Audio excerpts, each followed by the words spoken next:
नमस्कार सभी को, स्वागत है आपका संस्कृत की कक्षा में। जैसा कि आपको पता है कि कल की कक्षा में हमने षष्ठी विभक्ति का अध्ययन किया था, तो एक बार इसको थोड़ा सा अपन रिवीजन कर लेते हैं। षष्ठी शेषे इति षष्ठी, अर्थात षष्ठी विभक्ति में संबंध कारक काम में आता है।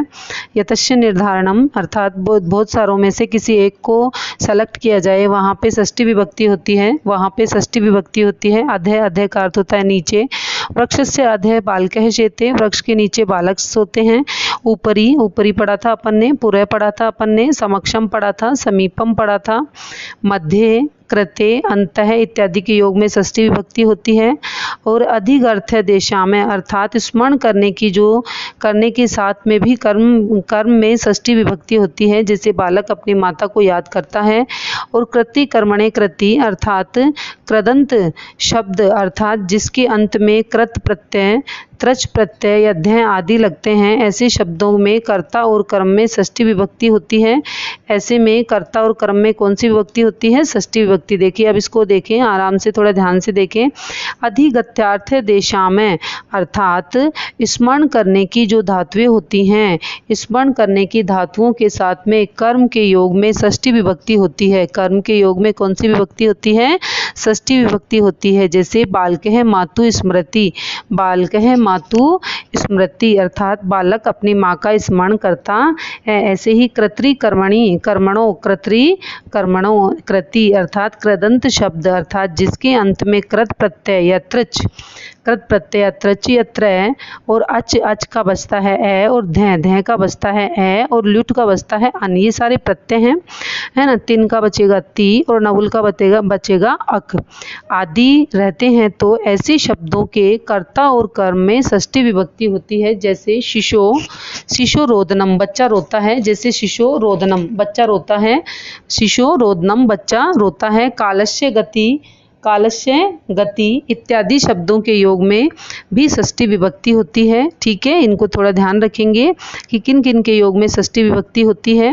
अब वापस एक बार पढ़ते हैं अपन इसको। कृत्री कर्मणों कृति, अर्थात कृदंत शब्द, अर्थात जिसके अंत में कृत प्रत्यय, जिसके अंत में कृत प्रत्यय, कृत प्रत्यय कौन कौन से कृत प्रत्यय होंगे?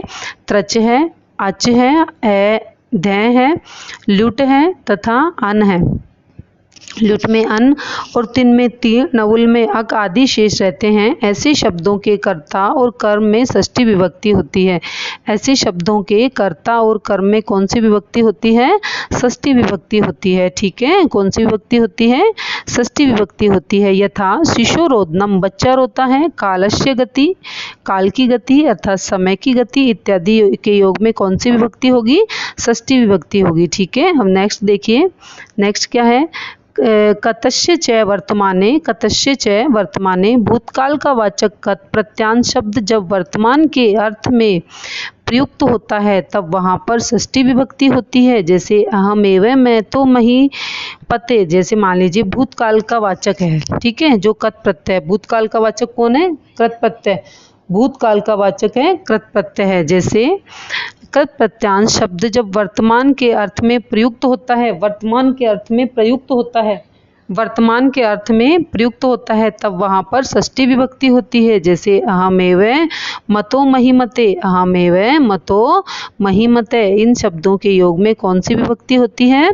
षष्ठी विभक्ति। कौन सी विभक्ति होती है? अब देखो, भूतकाल, जो समय चला गया। भूतकाल का अर्थ क्या होता है? जो समय चला गया। ये देखो, भूतकाल के वाचक, भूतकाल का वाचक कौन है? कृत प्रत्यय। कौन है? कृत प्रत्यांत शब्द जब वर्तमान के अर्थ में प्रयुक्त होता है, जैसे मान लीजिए कल का जो कार्य है वह आज में प्रयुक्त होता है, कत प्रत्यय जो आज में प्रयुक्त होता है, वहाँ पर षष्ठी विभक्ति होती है। अहमेव मतो महिमते, है ना। ऐसे ही नेक्स्ट है हिंसार्थक जस नी तथा, हिंसार्थक जस और नी तथा उपसर्ग पूर्वक हन और कृत, नट तथा पिस धातुओं के कर्म में कौन सी विभक्ति होती है? षष्ठी विभक्ति। जैसे नी है, जस है, उपसर्ग पूर्वक जो हन और कथ और नट धातु है अथवा पिस है, धातुओं के कर्म में कौन सी विभक्ति होती है? षष्ठी विभक्ति होती है। कौन सी विभक्ति होती है?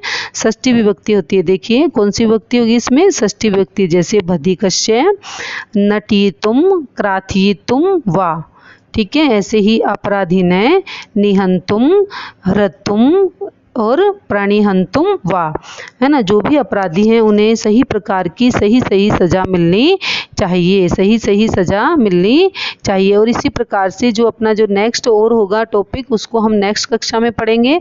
तब तक के लिए धन्यवाद। यदि आपको मेरे द्वारा दी गई जानकारी अच्छी लगी तो आप मेरे चैनल को लाइक, शेयर एंड सब्सक्राइब करें, अपने मित्रों के साथ बांटें।